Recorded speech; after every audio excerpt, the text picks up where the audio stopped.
الحمد لله نحمده ونستعينه ونستغفره ونؤمن به ونتوكل عليه ونعوذ بالله من شرور أنفسنا ومن سيئات أعمالنا من يهده الله فلا مضل له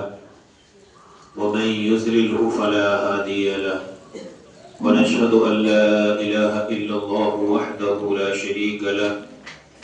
ونشهد أن سيدنا ومولانا محمدا عبده ورسوله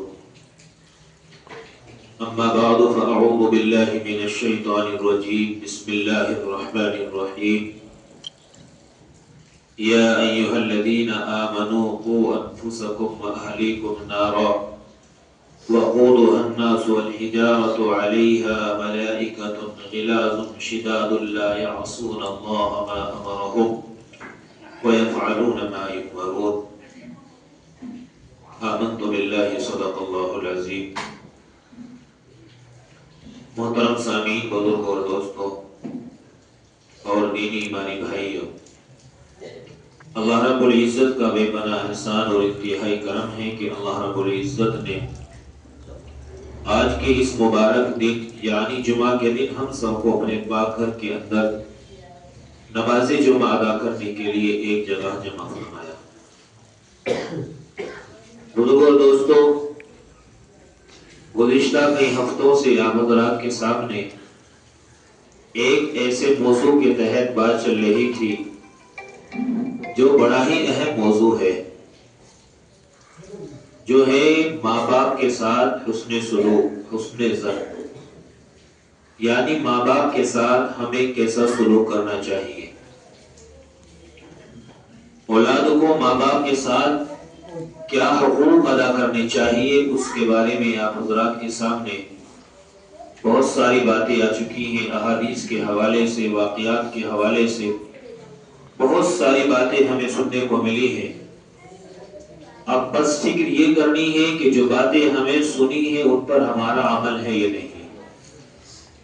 عمل کرنے کی ہمیں کوشش کرنا ہے. انسان باتیں تو ہزاروں اور لاکھوں سنتا ہے، اگر ایک پر بھی عمل نہ ہو تو سننا بیکار ہے. اور انسان ایک بات سن لے اور اس پر عمل کر دے تو عمل کرنے کی وجہ سے انسان کی زندگی کا بیڑا پار ہو جاتا ہے. اس لیے جب بھی کوئی نیک بات انسان سنے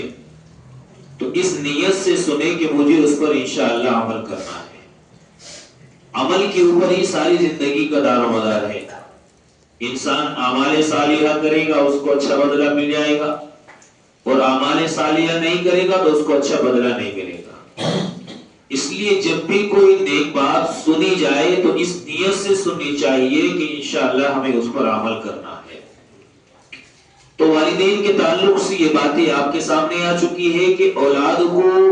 ماں باپ کے کن کن حقوق کی ادائیگی کرنی ہے، اور اگر وہ ان حقوق کی ادائیگی نہیں کرے گا تو اس کے ساتھ کیا معاملہ ہوگا. یہ ساری باتیں آپ کے سامنے آ چکی ہیں.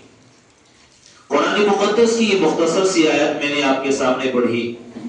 یا ایھا الذین آمنوا قوا انفسکم واہلیکم نارا وقودها الناس والحجارة عليها ملائكة غلاظ شداد لا يعصون الله ما أمرهم ويفعلون ما يؤمرون. اللہ رب العزت نے قرآن کریم کی اس آیت کے اندر بہت ہی اہم موضوع کو بیان کیا ہے اور ارشاد فرمایا یا ایھا الذین آمنوا. کیا کہا؟ کہ ایمان والو. کیا مخاطب کیا اللہ تعالیٰ نے؟ کس کی طرف اشارہ کیا ہے؟ ان لوگوں کی طرف اشارہ کیا ہے کہ جنہوں نے ایمان قبول کیا ہے. تو اللہ تعالیٰ محبت کے الفاظ کے ساتھ ایمان والوں کو مخاطب کر کے ارشاد فرما رہا ہے، یا ایھا الذین آمنوا، اے وہ لوگوں جو کہ ایمان لائے یا جن لوگوں نے ایمان قبول کیا ہے. اللہ رب العزت محبت بھرے الفاظ میں، پیار بھرے الفاظ میں اپنے ایمان والے بندوں کو مخاطب کر کے ارشاد فرما رہا ہے قوا انفسکم واہلیکم نارا. کیا ارشاد فرمایا؟ کہ محبت بھرے الفاظ میں اللہ رب العزت اپنے بندوں کو یہ بات واضح اور ارشاد فرما رہے ہیں کہ ایمان والو تمہیں بچانا ہے اپنے آپ کو، قوا انفسکم واہلیکم نارا، اپنے آپ کو بھی بچانا ہے اور اپنے اہل و عیال کو بھی بچانا ہے، اپنے اہل خانہ کو بھی بچانا ہے، اپنی اولاد کو بھی بچانا ہے۔ انفسکم واہلیکم نارا وقودها الناس والحجارہ، کس چیز سے بچانا ہے؟ یعنی پہلے تو انسان کی اپنی جان ہے، انسان کا اپنا نفس ہے کہ انسان دنیا کی زندگی میں ایسے اعمال کرے، اعمال صالحہ کرے، اعمال سیئہ سے بچ کر زندگی گزارے کہ آپ اپنے آپ کو بچانے کی کوشش کرو۔ جب اپنا آپ بچ جائے تو ضروری ہے کہ انسان اپنے اہل خانہ کی فکر کر کے ان کو بھی بچانے کی کوشش کرے۔ کس چیز سے؟ علیکم نارا، کیا چیز ہے جس سے بچانے کی اللہ تعالیٰ کوشش کرا رہے ہیں، اپنے بندوں سے بات بتا رہے ہیں، اپنے بندوں سے ارشاد فرما رہے ہیں؟ کس چیز سے بچانے کی فکر ہے؟ وہ ہے جہنم کی دہکتی ہوئی آگ،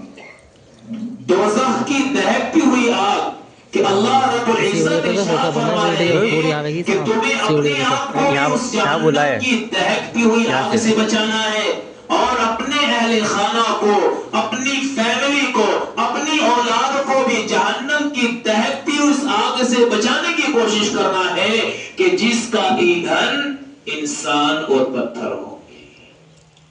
وقودها الناس والحجارہ، کہ اس کا ایندھن کون ہوگا؟ اس کا ایندھن انسان ہوں گے، اس کا ایندھن پتھر ہوں گے۔ کون انسان ہوں گے جہنم کی دہکتی آگ کے؟ وہ انسان ہوں گے کہ جو دنیا کی زندگی میں اللہ کے حکموں پر عمل نہ کرتے ہوئے، محمد رسول اللہ کے طریقے پر عمل نہ کرتے ہوئے زندگی گزار کر جائے گا، اللہ کی نافرمانی کر کے اللہ کے پاس جائے گا۔ ان لوگوں کے بارے میں اللہ رب العزت نے ارشاد فرمایا کہ اپنے آپ کو بھی بچانے کی کوشش کرو، اپنے اہل خانہ کو بھی اس جہنم کی دہکتی ہوئی آگ سے بچانے کی کوشش کرو کہ تم کہیں اس جہنم کی آگ میں دہکنے والے نہ بن جاؤ۔ والحجارۃ علیہا، اور پتھر کون سے ہیں؟ اللہ تبارک و تعالی نے کیوں پتھروں کے بارے میں ارشاد فرمایا؟ کہ لوگوں کے بارے میں تو سنا ہے کہ لوگ جہنم میں جائیں گے ہمارے بد کی وجہ سے، جو ہمارے صالحہ نہیں کریں گے، اللہ کی نافرمانیوں پر عمل، اللہ کی نافرمانیاں کریں گے، اللہ کے بتائے راستے پر نہیں چلیں گے، ان کے لیے تو طے کہ وہ جہنم کی دہکتی آگ میں جائے گا۔ تو والحجارہ، پتھروں کے بارے میں ارشاد فرمایا اللہ رب العزت نے، تو پتہ یہ چلا کہ پتھروں سے مراد وہ پتھر ہیں کہ لوگ جن کی گھروں میں بت بنا کر پوجا کرتے ہیں۔ اللہ رب العزت ان پتھروں کو بھی جہنم کی دہکتی ہوئی آگ کے اندر ڈالے گا اور اللہ رب العزت ان کو جہنم کی آگ کا ایندھن بنا دے گا۔ تو میرے بھائیوں، پتہ یہ چلا کہ انسان کو دنیا کی زندگی میں یہ فکر اور کوشش کرنی ہے، اپنے آپ کو بھی بچانا ہے اور اپنے اہل خانہ، اپنی اولاد کو بھی بچانا ہے۔ تو ابھی تک تو یہ پتہ چلا کہ اولاد کو ماں باپ کے کن کن حقوق کی ادائیگی کرنی ہے، اولاد کو ماں باپ کے ساتھ کیا معاملہ کرنا ہے۔ پیچھے جو واقعات ہمارے سامنے آئے ہیں، جو احادیث کے حوالے سے باتیں آپ کے سامنے آئی ہیں، وہ اولاد کے بارے میں تھی، لیکن آج قرآن کریم کی یہ آیت ہمیں اس بات کی طرف اشارہ کر رہی ہے کہ جس طریقے سے اولاد کے لیے لازم اور ضروری ہے کہ وہ ماں باپ کے ساتھ حسن سلوک کرے، اسی طریقے سے ماں باپ کے لیے بھی لازم اور ضروری ہے کہ وہ اولاد کے حقوق کی ادائیگی کرے۔ کیا کیا حقوق ہیں اولاد کے؟ ہم نے اپنے حقوق کے بارے میں تو سن لیا کہ اولاد جو ہے نافرمان ہو رہی ہے، اولاد جو ہے وہ بیکار ہو رہی ہے، اولاد جو ہے ماں باپ کا حکم نہیں مانتی ہے، لیکن کیا کبھی یہ بھی سوچا ہے، لیکن کیا کبھی اس بات پر بھی غور کیا ہے کہ ہماری اولادیں کن اعمال بد کی وجہ سے ہماری نافرمان ہو رہی ہے، ہمیں ٹھکرا رہی ہے، ہمارے باتوں کو مانتی نہیں ہے؟ کیا وجہ ہے؟ اللہ رب العزت نے قرآن کی آیت موسی کی طرح ارشاد فرمایا کہ ہم نے اپنے آپ کو جہنم کی دہکتی آگ سے بچانے کی کوشش تو کی ہے، اپنے آپ کو جہنم کی دہکتی آگ سے بچانے کی فکر تو کی ہے، لیکن کیا کبھی ہم نے اپنی اولاد کے بارے میں فکر کی ہے؟ کیا کبھی ہمیں اپنی اولاد کے بارے میں سوچا ہے؟ امیر المومنین کا زمانہ ہے، عمر بن الخطاب رضی اللہ تعالیٰ، کہ حضرت امیر المومنین عمر بن الخطاب رضی اللہ تعالیٰ عنہ کا زمانہ ہے کہ ایک باپ نے اپنی اولاد کی شکایت آ کر امیر المومنین سے کی اور آ کر یہ ارشاد فرمایا،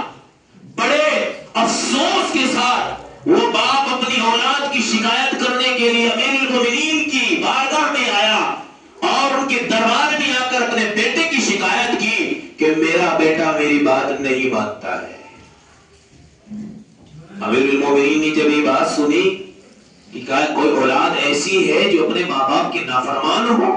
امیر المومنین کا زمانہ ہے، عمر بن الخطاب کا زمانہ ہے، اور ایسا زمانہ ہے کہ عمر رضی اللہ تعالیٰ عنہ کے بارے میں حدیث کے اندر ارشاد فرمایا کہ حضرت عمر رضی اللہ تعالیٰ عنہ کے حکومت کے دور میں اگر کوئی ایک کتا پیاس کی وجہ سے بھوکا مر جائے،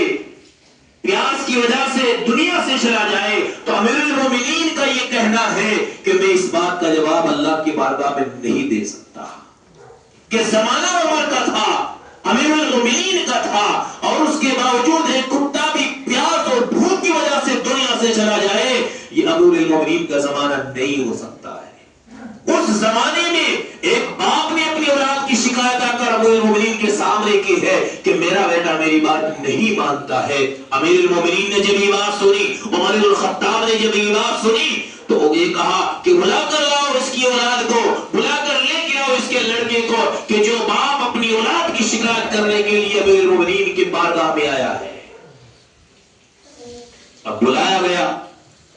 وہ بیٹا امیر المومنین کے سامنے لایا گیا اور امیر المومنین کے سامنے آ کر کھڑا ہو گیا۔ حضرت امیر المومنین عمر بن الخطاب رضی اللہ تعالیٰ عنہ نے پوچھا کہ تم اپنے باپ کا کہنا نہیں مانتے ہو؟ جانتے ہو کون شخص ہے میری بارگاہ میں بیٹھا ہوا ہے، میرے دربار میں بیٹھا ہوا ہے؟ اور آدمی اس بیٹے نے کہا کہ جانتا ہوں یہ میرا باپ ہے، کہ یہ آپ کی شکایت لے کر میری بارگاہ میں اور میرے دربار میں آیا ہے، آپ جانتے ہو یہ کیا شکایت کر رہا ہے؟ تو امیر المومنین کے سامنے وہ لڑکا کھڑا ہوا اور اس نے کہا کہ بتائیے امیر المومنین، میرے والد کون سی شکایت لے کر آئے ہیں کہ جس شکایت کو سن کر آپ بگولا ہو جاتے ہیں اور مجھے دربار میں بلایا جاتا ہے؟ آپ بتائیے کہ میرے باپ نے میری کون سی شکایت کی ہے؟ جب اس لڑکے نے کھڑے ہو کر دو ٹوک انداز میں یہ بات کہی تو امیر المومنین حیرت زدہ ہو گئے، عمر بن الخطاب حیرت زدہ ہو گئے کہ کیا بات ہے، باپ بیٹھا ہوا ہے بارگاہ میں، شکایت لے کر آیا ہے بیٹے کی، لیکن بیٹا دو ٹوک انداز میں مجھ سے یہ کہہ رہا ہے کہ بتائیے میرے والد نے میری کون سی ایسی شکایت کی ہے کہ جس کی وجہ سے آپ نے مجھے بارگاہ کے اندر بلایا ہے؟ تو امیر المومنین عمر بن الخطاب رضی اللہ تعالیٰ عنہ نے کہا کہ آپ کا والد یہ شکایت کر رہا ہے کہ میرا بیٹا میری بات نہیں مانتا ہے۔ یہ بات کہنی تھی امیر المومنین نے، اس بیٹے نے فوراً کہا کہ امیر المومنین آپ یہ بتائیے، آپ یہ تو کہہ رہے ہیں کہ باپ کا میں کہنا نہیں مانتا، کیا صرف اولاد پر ہی ماں باپ کے حقوق ہیں، ماں باپ پر اولاد کا کوئی حق نہیں ہے؟ بس یہ بات امیر المومنین نے سنی کہ کون کہتا ہے ماں باپ پر اولاد کے حقوق نہیں ہیں؟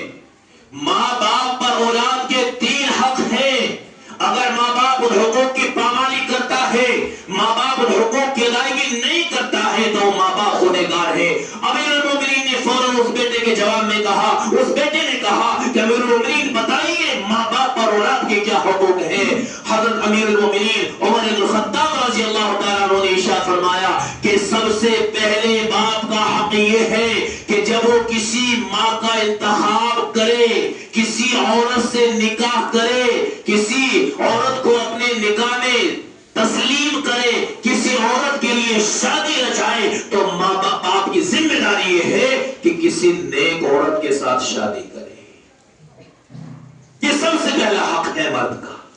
یہ سب سے پہلا حق ہے والد کا کہ جب کسی سے شادی کی جائے۔ یہ امیر المومنین عمر بن الخطاب رضی اللہ تعالیٰ عنہ نے اس والد کی شکایت پر بیٹے کے سامنے ماں باپ کے حقوق کی ادائیگی کے بارے میں امیر المومنین کہہ رہے ہیں کہ سب سے پہلے باپ کا حق یہ ہے کہ جب کسی سے شادی کی جائے تو نیک عورت کے ساتھ شادی رچائی جائے۔ اور دوسرے حق کے بارے میں ارشاد فرمایا کہ جب شادی ہو جائے اور بچہ پیٹ میں ہو، حمل پیٹ میں ہو، اور اس کے بعد اس بچے کی پیدائش ہو جائے، تو ماں باپ کے حق کی ادائیگی یہ ہے، اولاد کے بارے میں حقوق کی ادائیگی یہ ہے کہ جب بچہ پیدا ہو جائے تو اس کا صحیح اور اچھا نام رکھے۔ یہ والد کا حق ہے، یہ ماں باپ کا حق ہے کہ جب بچہ پیدا ہو جائے تو اس کا ایک صحیح اور اچھا نام رکھے، ایسا نام رکھے کہ نام کا اس پر اثر اچھا پڑے، اچھا نام انتخاب کرے۔ اور تیسرے حق کے بارے میں حضرت امیر المومنین عمر بن الخطاب رضی اللہ تعالیٰ عنہ نے ارشاد فرمایا کہ تیسرا حق یہ ہے ماں باپ کا اولاد کے اوپر کہ جب اولاد اس قابل ہو جائے، سمجھنے کے قابل ہو جائے، تو اولاد کو صحیح تعلیم دے، اس کی صحیح تربیت کرے، اس کی صحیح پرورش کرے، اس کی صحیح دیکھ بھال کرے، اس کو دینی تعلیم سکھائے، قرآن کی تعلیم سکھائے، قرآن پڑھائے، دین کے بارے میں بتائے، چھوٹے بڑوں کے ادب کے بارے میں بتائے۔ یہ والدین کی ذمہ داری ہے۔ بس یہ بات سنی اس لڑکے نے جو بارگاہ کے اندر کھڑا ہوا ہے، دربار کے اندر کھڑا ہوا ہے، امیر المومنین کے سامنے کھڑا ہوا ہے، ادھر والد بیٹھے ہیں، ادھر لڑکا کھڑا ہے، یہ تین باتیں جب امیر المومنین نے فرما دی تو فرمایا کہ امیر المومنین، یہ میرے والد آپ کی بارگاہ میں میری شکایت کر رہا ہے، میں یہ تین حقوق کے بارے میں جو آپ نے ارشاد فرمایا، میرے باپ نے ان تینوں باتوں میں سے ایک پر بھی عمل نہیں کیا ہے۔ یہی وجہ ہے کہ آج میں نافرمان ہوں، یہی وجہ ہے کہ آج میں ان کا کہنا نہیں مانتا ہوں، یہی وجہ ہے کہ جس کی وجہ سے میری شکایت لے کر آپ کی بارگاہ میں آئے ہیں کہ جب انہوں نے میری ماں سے نکاح کیا تو انہوں نے ایک مجوسی عورت سے نکاح کیا جو مسلمان عورت نہیں تھی۔ وہ بیٹا والد کی شکایت کر رہا ہے، امیر المومنین کی بارگاہ میں دربار میں کھڑا ہوا شکایت کر رہا ہے کہ جب میرے والد نے یعنی میری ماں سے نکاح کیا، میری ماں سے شادی کی، تو وہ مسلمان نہیں تھی بلکہ مجوسی تھی۔ پہلے حقوق کو یہ ختم کر دیا، اور جب میں پیدا ہوا، ماں کے پیٹ سے پیدا ہوا، تو میرا انہوں نے اچھا نام نہیں رکھا بلکہ میرا نام انہوں نے جال رکھا۔ جال کہتے ہیں بدصورت، بدسیاہ، اچھا نام نہیں رکھا۔ اور جب میں بڑا ہو گیا، آج میری 20-24 سال کی عمر ہے، میں دین کے بارے میں ایک بات بھی نہیں جانتا، میرے والدین نے مجھے دین کی کوئی بات نہیں سکھائی۔ بس یہ بات امیر المومنین نے سنی اور اس باپ سے کہا، جو باپ شکایت لے کر، بیٹے کی شکایت لے کر دربار میں آیا تھا، کھڑے ہو جاؤ، تم نے حق تلفی کی ہے، اولاد کے بارے میں تم نافرمان ہو۔ اولاد جب ہی نافرمان بنتی ہے جب ماں باپ ان کے حقوق کی ادائیگی مکمل طور پر ادا نہیں کرتا ہے۔ اس لیے میرے بھائیو، پیدا کرنا یہ صحیح تربیت نہیں ہے کہ پیدا ہو گیا، صحیح تربیت نہیں ہے۔ تربیت یہ ہے کہ جب نکاح کا وقت آئے تو نیک صالح عورت کو تسلیم کرے، نیک صالح، نیک سیرت اور صورت عورت سے نکاح کیا جائے، جب بچہ پیدا ہو اس کا صحیح نام رکھا جائے، کیونکہ نام کے اثرات بچے کی زندگی پر پڑتے ہیں۔ اور جب بچہ اس قابل ہو جائے، بولنے کے قابل ہو جائے، اٹھنے بیٹھنے کے قابل ہو جائے، تو سب سے پہلے اس کو دینی تعلیم سے آراستہ و پیراستہ کیا جائے، دینی تعلیم سکھائی جائے۔ آج کتنے ماں باپ ایسے ہیں جو حقوق کی ادائیگی میں پیچھے ہیں، زندگیاں برباد کر رہے ہیں اپنی اولاد کی، اپنی اولاد کے بارے میں فکرے نہیں کر رہے ہیں۔ اگر ماں باپ نے اس کو تعلیم دی ہے تو دنیاوی تعلیم سے آراستہ کرایا ہے، دنیاوی تعلیم اس کو سکھائی ہے، دینی تعلیم نہیں سکھائی ہے، قرآن کی تعلیم نہیں سکھائی ہے، احادیث کی تعلیم نہیں سکھائی ہے۔ یہی وجہ ہے کہ آج اولاد ماں باپ کے نافرمان ہو رہی ہے۔ بتائیے، جو تعلیم اولاد سیکھ رہی ہے اس سے کیا اولاد کو صحیح تربیت ملے گی؟ بچیوں کو صحیح تربیت ملے گی؟ بچیوں کی صحیح اصلاح ہوگی؟ حدیث میں تو اللہ کے رسول صلی اللہ علیہ وسلم نے ارشاد فرمایا کہ سب سے اہم چیز، سب سے اہم مدرسہ، سب سے اہم تعلیم کی جگہ اگر اولاد کے لیے ہے تو وہ ماں کی گود ہے۔ سب سے پہلے ماں کی گود ہے۔ صحیح تربیت نہیں کی ہے، صحیح پرورش نہیں کی ہے، صحیح اصلاح نہیں کی ہے، ان کو تعلیم سے آراستہ نہیں کرایا ہے، صحیح نہیں سکھایا ہے، یہ سب سے پہلے مدرسے کا جنازہ ماں باپ نے اپنے ہاتھوں سے نکالا ہے۔ یہ ماں باپ کی ذمہ داری ہے کہ اولاد کو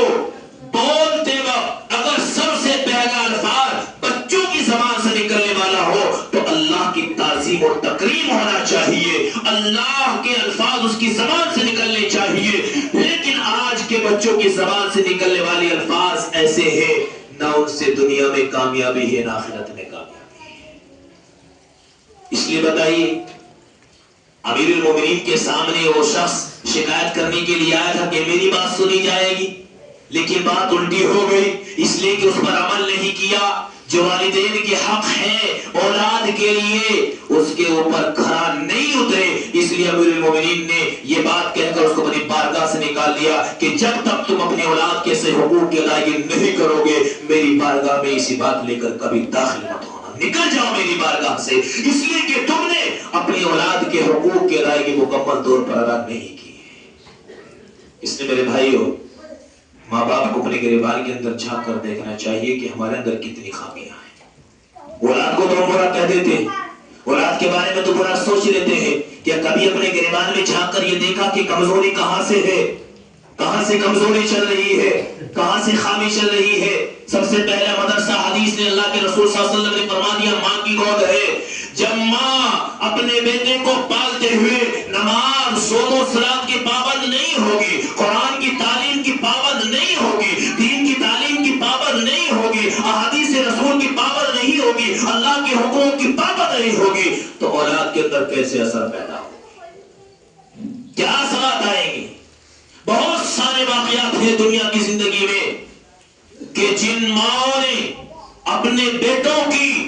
حمل کے دوران میں صحیح تربیت کی ہے، حمل کے دوران بھی اگر ماں باپ صحیح کام کرتے ہیں تو بیٹوں پر اثر پڑتا ہے، اولاد پر اثر پڑتا ہے۔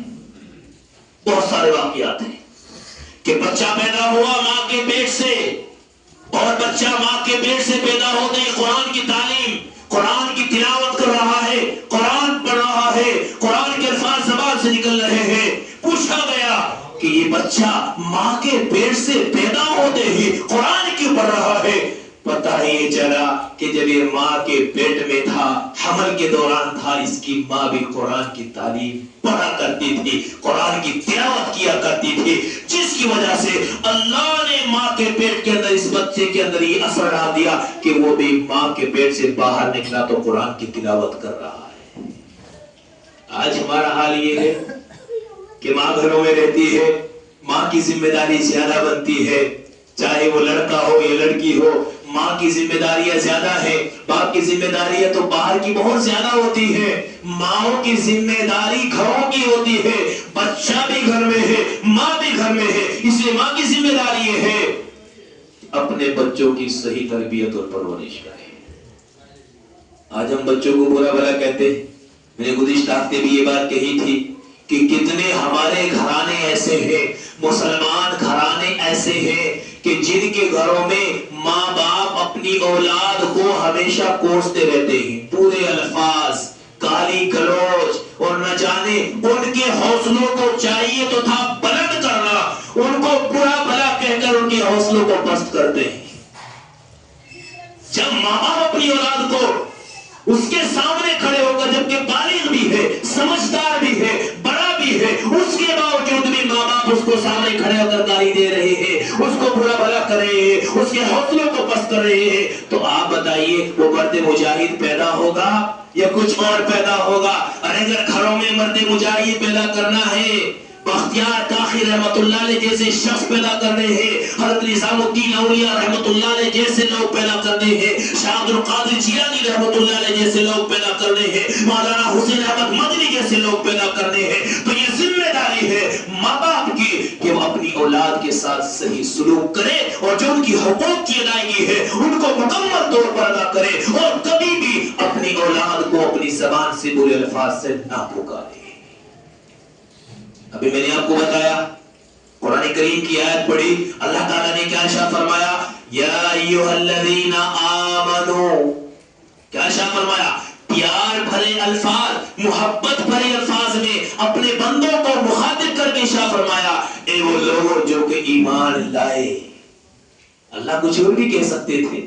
مسلمان بھی کہہ سکتے تھے، مومن بھی کہہ سکتے تھے، لیکن اللہ نے کیا الفاظ استعمال کیے؟ یا ایھا الذین آمنو. یہ محبت بھرے الفاظ ہے کہ جب مومنوں کے سامنے یہ بات جائے گی کہ اللہ محبت بھرے الفاظ میں اپنے بندوں کو مخاطب کر رہا ہے، ارشاد فرما رہا ہے، اعلان کر رہا ہے اے ایمان والو،